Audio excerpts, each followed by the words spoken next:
नमस्कार दोस्तों। जिस तरीके से हमारे जियोपॉलिटिकल सिचुएशन और इंडियन शेयर मार्केट लास्ट 1.5 साल से चलते हुए नज़र आ रहे हैं, वर्ल्ड की जियोपॉलिटिक्स और इंडियन शेयर मार्केट दोनों ही बहुत कंफ्यूजिंग दिखते हुए नज़र आ रहे हैं। जिस तरीके से इस विश्व में, इस पॉलिटिकल ऑर्डर में इतने चेंजेस आए हैं, जिसके वजह से जो लास्ट में जो 60 साल की इकोनॉमिक साइकिल की बात करूं, वो उसका भी पैटर्न बदलते हुए नज़र आ रहा है। जी हाँ, तो जियोपॉलिटिकल सिचुएशन एक चरम लेवल पे चल रहा है। लास्ट 2 महीने की बात करूं, लास्ट करीब करीब 1.5 महीने की अगर बात करूं, जिस तरीके से यूएस इजराइल का युद्ध ईरान के साथ चल रहा है, और ये युद्ध कहीं ना कहीं थमते थमते हुए नज़र नहीं आ रहा है। युद्ध तो चालू कर दिया है यूएस इजराइल ने, लेकिन इस युद्ध को रोकने के लिए जो वो नेगोशिएट कर रहे हैं, वो किसी भी एक ईरान के साथ, तो वो किसी भी निष्कर्ष में नहीं आ पा रहे हैं। यानी कि युद्ध थमते हुए नज़र नहीं आ रहा है, जिसके वजह से पूरी विश्व की अर्थव्यवस्था डामाडोल दिखते हुए नज़र आ रही है। तो अगर इक्विटी मार्केट्स की मैं बात करूं, इंडियन शेयर मार्केट की अगर मैं बात करूं, कल का दिन और आज का दिन इक्विटी मार्केट्स में थोड़ी पॉजिटिविटी दिखी। जहां मार्केट 2 दिन पहले, 3-4 दिन पहले निचले स्तरों में था, निफ्टी करीब करीब 22,200 के लेवल से वहां से रिबाउंड किया, और कल करीब करीब 22,900 में 900 के आसपास बंद हुआ, और आज फाइनली मार्केट 23,000 के लेवल के ऊपर बंद हुआ।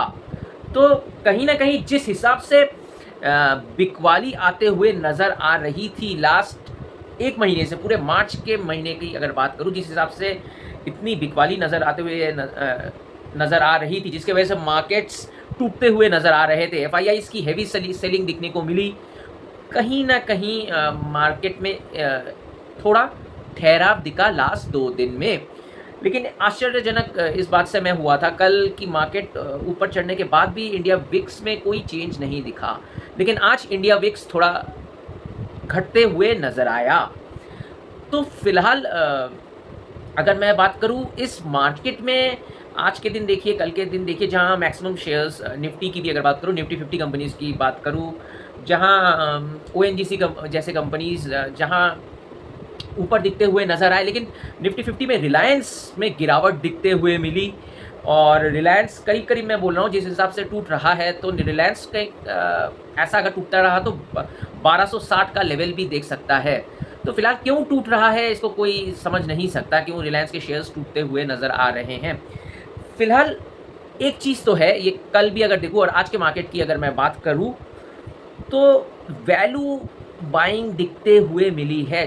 जो स्टॉक्स अपने इंट्रिंसिक वैल्यू के नीचे चले गए थे, उसमें एक अच्छी खरीदारी दिखते हुए नज़र आ रही है। जैसे कि मैं, देखिए, मेरी तरफ से कोई रिकमेंडेशन नहीं है, मैं तभी भी बोल रहा हूँ, मैं पहले ही बता रहा हूँ, अगर ये मैं कुछ शेयर्स के नाम ले रहा हूँ, ये मेरी तरफ से कोई रिकमेंडेशन नहीं है, मैं उदाहरण के लिए आपको बताने की कोशिश कर रहा हूँ। अगर जब भी आप अगर निवेश करें, तो आप अपने फिनेंशियल एडवाइज़र, जो कि सेबी रजिस्टर्ड हो, उनके सलाह के बिना किसी भी टिप्स में कभी भी निवेश मत करिए। तो मैं क्या कह रहा था, जैसे लक्स इंडस्ट्रीज़ की मैं बात कर रहा था। लक्स इंडस्ट्रीज़ करीब करीब लास्ट 3-4 महीने से ही, लास्ट 2-3 महीने से ही अपनी इंट्रिंसिक वैल्यू के नीचे था, करीब करीब 867 के लेवल में आ गया था। और उधर अगर 2022-21 में अगर देखूँ, तो लक्स इंडस्ट्रीज़ 4000 के लेवल से टूट कर करीब करीब 867-840 के लेवल्स तक भी आया था उसका प्राइस।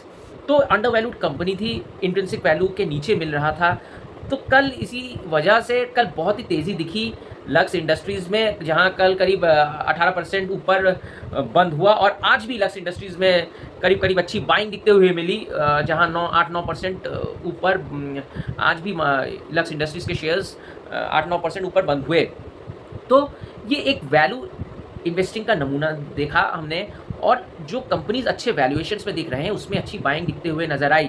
ठीक उसी तरीके से आपने अगर देखा होगा कि एचडीएफसी बैंक की अगर बात करूँ, एचडीएफसी बैंक में भी जब भी वो अपनी इंट्रिंसिक वैल्यू के बगल में आया, करीब करीब 740 के लेवल में आया, तो वहाँ से अच्छी बाइंग दिखते हुए मिली, डिमांड जोन दिखने को मिला।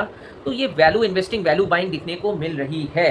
फिलहाल ये मैं कहूँ, अगर कई लोग सोच रहे होंगे कि एफआईआईज़ की बाइंग दिखने को मिल रही है, नहीं, एफआईआईज़ अभी भी सेलिंग ही दिखते हुए नज़र आ रहा है। और ये वेस्टर्न मार्केट्स भी कुछ दिन से बंद हैं, क्योंकि वो गुड फ्राइडे की छुट्टी वहाँ पे रहती है, तो वो इसलिए वेस्टर्न मार्केट्स भी लास्ट कुछ दिन से बंद थे, इंडियन मार्केट्स खुले थे। तो हो सकता है कि डीआईआईज़ की अच्छी बाइंग और इतनी तगड़ी रिकवरी तभी मिलती है जब हमारे इंश्योरेंस कंपनीज आके बाई करते हैं। तो फिलहाल जो सिचुएशन दिख रहा है, जैसे जियोपॉलिटिकल अनसर्टेन सिचुएशन है, जिसके वजह से और जिसके वजह से हमारी वर्ल्ड की इकोनॉमी इफेक्ट कर रही है, इंडियन इकोनॉमी भी इफेक्ट कर रही है। क्रूड ऑयल के प्राइसेस जिस हिसाब से बढ़ते हुए नज़र आ रहे हैं, तो ये माइक्रो इकोनॉमी की बात करें या मैक्रो इकोनॉमी की बात करें, ये फैक्टर्स अभी भी नेगेटिव दिखते हुए नज़र आ रहे हैं। तो ये मत सोचिएगा कि मार्केट में तेज़ी आ गई है अचानक से। अभी वेट एंड वॉच देखिए। अगर आप गिरते हुए मार्केट में आपने अगर नहीं खरीदा, तो अब अगर ऊपर जा रहे हैं तो आप बिल्कुल ही मत खरीदिएगा। आज मेरे ख्याल से जिस हिसाब से सेकेंड हाफ में 23,000 के ऊपर मार्केट निकला, तो किसी ने सोचा नहीं होगा कि मार्केट 23,000 के ऊपर निकल जाएगा। इसमें काफ़ी आज ट्रेडर्स ज़रूर फंसे होंगे जिन्होंने शॉर्ट किया था। तो कल का दिन बहुत ही महत्वपूर्ण दिन है, क्योंकि जिस हिसाब से मिस्टर डोनाल्ड ट्रंप साहब ने ईरान को डेडलाइन दे दिया है, और इनफैक्ट ये भी कहा था कि ट्यूसडे तक अगर वो स्ट्रेट ऑफ हॉर्मुज़ को अगर ना खोले या और डील या नेगोशिएशन में अगर वो नहीं आए, तो इंडियन टाइम के मुताबिक कल सुबह 5:30 बजे के बाद उन्होंने ये धमकी दी है कि जो ईरान के इंफ्रास्ट्रक्चर है और जो उनके पावर प्लांट्स हैं, उन पर वो काफ़ी तगड़ी बॉम्बिंग और उसको नष्ट करने की धमकी दी है। तो ये एक यूएस की तरफ से थ्रेट दिखते हुए नज़र आ रहा है। और जिस हिसाब से इजराइल ने भी आज ईरान के रेलवे इंफ्रास्ट्रक्चर को हार्म किया है, क्षति पहुंचाई है, क्योंकि इजराइल काफ़ी दिनों से कह रहा है कि जो ईरान के पास जो वेपन्स आ रहे हैं वो उनको रेल के माध्यम से आ रहे हैं, इसीलिए इजराइल ने उनके रेलवे इंफ्रास्ट्रक्चर को आज क्षति पहुंचाया है। और उस हिसाब से ईरान भी चुपचाप नहीं बैठा हुआ है, ईरान ने भी इजराइल को जवाब दिया है। और ईरान ने ट्रम्प साहब के इस बयान के अगेंस्ट में भी उन्होंने कहा है कि अगर यूएस ये गलती करता है तो ईरान भी मिडिल ईस्ट के जो देश हैं उनका हाल बेहाल कर देंगे, उन्होंने धमकी दी है। तो फिलहाल कल का दिन बहुत इम्पॉर्टेंट रहेगा। इनफैक्ट आज की रात भी मैं बोलूँगा बहुत इम्पॉर्टेंट है। क्या होता है, इस युद्ध का अंत कब होगा। तो फिलहाल मार्केट आज थोड़ा पॉजिटिव रिएक्ट किया इन स्टेटमेंट को सुना, क्योंकि मार्केट ने हो सकता है ये सोचा है कि कुछ ना कुछ निष्कर्ष में आएगा, कुछ ना कुछ। जिस हिसाब से लड़ाई चल रही थी इतने दिनों में, तो इन्वेस्टर जो सोच रहे थे, जिस हिसाब से यूएस की तरफ से भी कोई डेडलाइन नहीं आ रहा था कि कब तक क्या होगा, बस यही कहे जा रहे थे कि वो ये बात कर रहे हैं, ये थम जाएगा। लेकिन जब से ये मिस्टर डोनाल्ड ट्रंप साहब ने जो डेडलाइन दे दिया है, शायद उसकी वजह से हो सकता है मार्केट ने थोड़ा पॉजिटिवली रिएक्ट किया है। उनको लग रहा है कि युद्ध होगा तो कुछ ना कुछ फाइनल एक निष्कर्ष में आएगा, जो अभी लास्ट 15-20 दिन पहले ये दिखते हुए नज़र नहीं आ रहा था। फिलहाल अभी भी अनसर्टिनिटी बनी हुई है, कब युद्ध ख़त्म होगा। ये इंफ्रास्ट्रक्चर को वो अगर हार्म करते हैं तो ईरान भी हार्म करेगा, ये ऐसा अगर हुआ तो लड़ाई थमते हुए नज़र नहीं आ रहा है। डिप्लोमेटिकली वे में तो ज़रूर दिखते हुए नज़र नहीं आ रहा है। वैसे में अगर मैं बात करूँ तो यूएस ईरान की डायरेक्ट बातचीत तो हो नहीं रही है, तो डिप्लोमेसी का तो कोई सवाल ही नहीं आता है। यहाँ पे पाकिस्तान बीच में आके माध्यम बन रहा है और दोनों की शर्तें बता रहा है। तो डायरेक्ट डिप्लोमेसी में तो दिखते हुए नज़र नहीं आ रही है, जहाँ यूएस के डिप्लोमेट्स और ईरान के डिप्लोमेट्स डायरेक्ट बातचीत करते हुए नज़र नहीं आ रहे हैं। तो फिलहाल कल तो सावधान ज़रूर रहिएगा, कल पोजीशन को लॉन्ग मत करिएगा। देखिए, लॉन्ग करने की भी ज़रूरत नहीं है, जो ट्रेडर्स को मैं सलाह दे रहा हूँ, पोजीशंस को अपने लॉन्ग भी मत करिएगा या पोजीशंस को शॉर्ट भी मत करिएगा। कल वेट एंड वॉच है, कल न्यूज़ आएगी और न्यूज़ के हिसाब से मार्केट ज़रूर रिएक्ट करेगा। फिर भी मेरे को लगता है, देखिए ये लड़ाई इसका क्या होगा, लेकिन अगर कहीं ना कहीं लड़ाई अगर थमते हुए दिखी, अगर कहीं नेगोशिएशंस में बैठ के अगर ये लड़ाई थमी तो मार्केट ज़रूर ऊपर की तरफ जाएँगे। लेकिन फ़िलहाल अभी भी कुछ नहीं कह सकते हैं, कल का दिन बहुत इम्पोर्टेंट है। केवल यूएस के हिसाब से केवल कल इम्पोर्टेंट दिन नहीं है कि यूएस अटैक करेगा, कल आरबीआई की पॉलिसी भी आने वाली है। तो आरबीआई क्या करता है, कल क्या अपनी पॉलिसी रखता है, इस इंडियन इकोनॉमी जिस हिसाब से चल रही है उस हिसाब से आरबीआई क्या चेंजेस करती है, तो इसके ऊपर भी इंडियन मार्केट नज़र बना के रखी है। और मेरे को ये लगता है इंडियन मार्केट्स आरबीआई पॉलिसी को ज़्यादा इम्पोर्टेंस, ज़्यादा कड़ी नज़र से इंडियन इन्वेस्टर्स ज़्यादा इस पर नज़र रखेंगे। फ़िलहाल कल ये दो बड़े चीज़ होने वाले हैं। अगर आप इन्वेस्टेड हैं तो इन्वेस्टेड रहिए।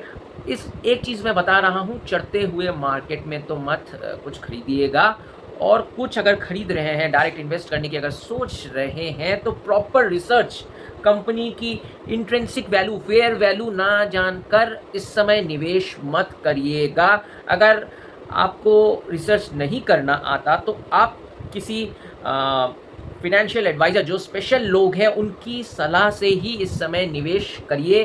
अंधाधुंध मार्केट को ना समझकर अभी कोई टिप्स सुनकर या किसी से स्टॉक की टिप्स लेकर खुद से अभी आप इन्वेस्ट करने की तो मत सोचिए। तो आज के लिए इतना ही। कल क्या होता है देखिए बाज़ार में, कल बहुत ही इंटरेस्टिंग रहेगा। लोगों की नज़र इधर यूएस ईरान पर क्या करता है ये इस पर रहेगी, और दूसरी तरफ आरबीआई की पॉलिसी भी आएगी। तो आज के लिए इतना ही। Good night.